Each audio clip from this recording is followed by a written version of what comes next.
I'm glad that you've joined me on video today, and we're going to explore how to get started with the process journal. And one of the easiest and the least expensive ways is to start with an old book. In this case, it's just a low-carb cookbook. It's not very thick, so it's not going to have a lot of pages. But all you need to do is look in your cupboards for books that you're no longer using, or go to places like Goodwill, Salvation Army, pick up some books at tag sales for a quarter or a dime.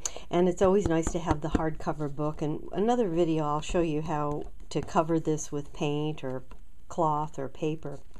But for today, I'm going to just focus on how to prep your book for the process journaling, and also answer a few questions that I've been asked in terms of page drawing. So the first thing is that you want to buy inexpensive craft paint, acrylic craft paint. Acrylics are water-based, and therefore the best. It dries the fastest, it cleans up the quickest, and it does the job just fine. The other tools that we're going to need is, I like to use just these disposable sponge paint brushes. This is just an old paint scraper, and it's plastic. Favorite implement are credit cards, hotel keys, and they have a really good surface on them. They're handy. They are great for scraping, and even the ones, this one is a card that came in the mail that really isn't even plastic, it's just that heavy cardboard, and you can use that. Eventually you need to dispose of it, whereas the plastic cards last forever and ever. To get started, we just pick a page at random in our book, and it doesn't have to be in the beginning of the book. It can be in the middle of the book. It can be at the end of the book, because we're going to randomly paint different pages that will create our background.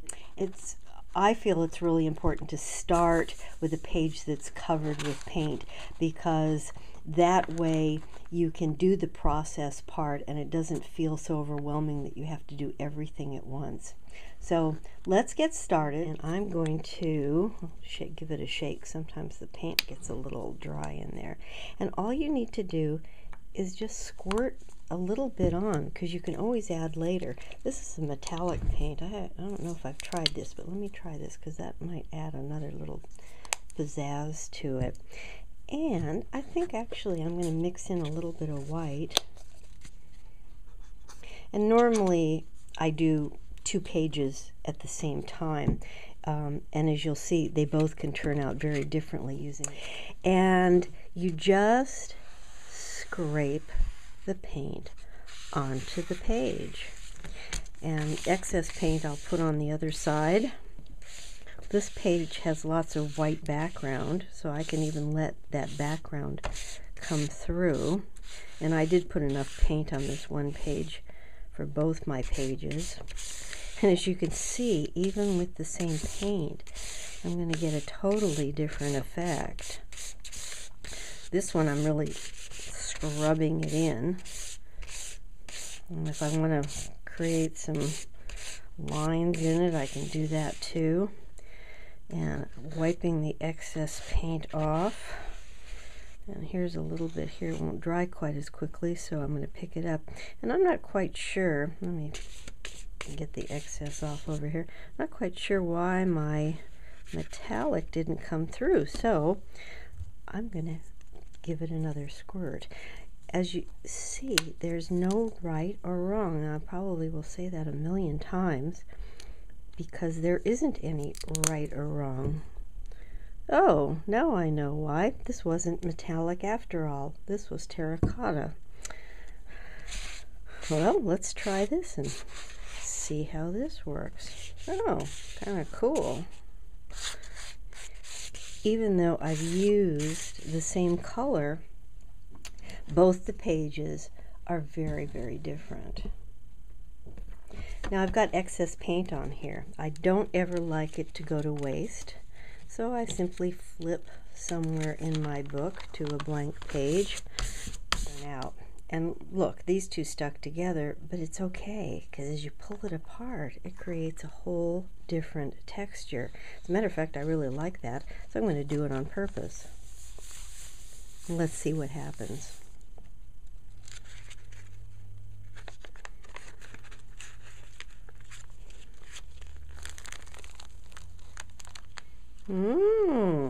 Okay, pretty cool.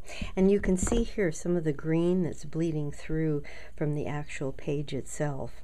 And each page that you just use simple credit card and inexpensive craft paint will give you a different feel, a different texture each time you use it.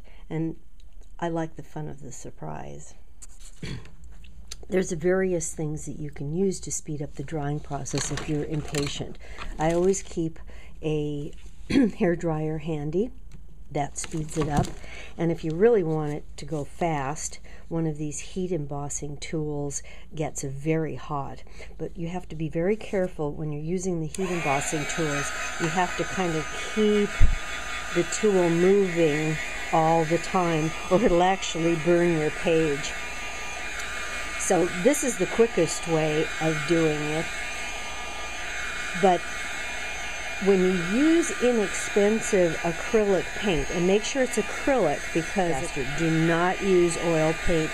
And you can use more expensive acrylics, but with this kind of project, you really want the cheaper paint to get it perfect. As a matter of fact, you don't want it perfect, because if you get a page perfect just like you like it, you're more reluctant to experiment or paste over it. Now you can see this is already dry over here. There's some places where my paint was a little thicker, but let's say I got it too thick. I just scrape it off. Now let's go back while this is drying. I'm just going to put these pages together. Let's go back to the page that I did originally with the wax paper. If you let the wax paper stay on there, it actually pulls some of the color off. And is that cool or what? Look at the textures that you get. I don't know whether you can see them on camera, but you get these little kind of bumps and textures on the page. And for those of you who are textile artists, those textures that you create with paint are, I think, as exciting as just the flat areas here, because I've used my handy dandy credit card scraper and I've not got a very thick layer of paint. If I forget or if I want to, I can actually close it up, and I'll show you. Let me see if I can find one of the pages in here where I did that. Oh, here it is. I closed it up, had wax paper in it, and then the wax paper stuck to the page, and look how great a texture that is. I mean, you couldn't get that on purpose. So have fun, enjoy, and send me any other questions you have that I may not have covered. And the next tape, I will concentrate on beginning the collaging process.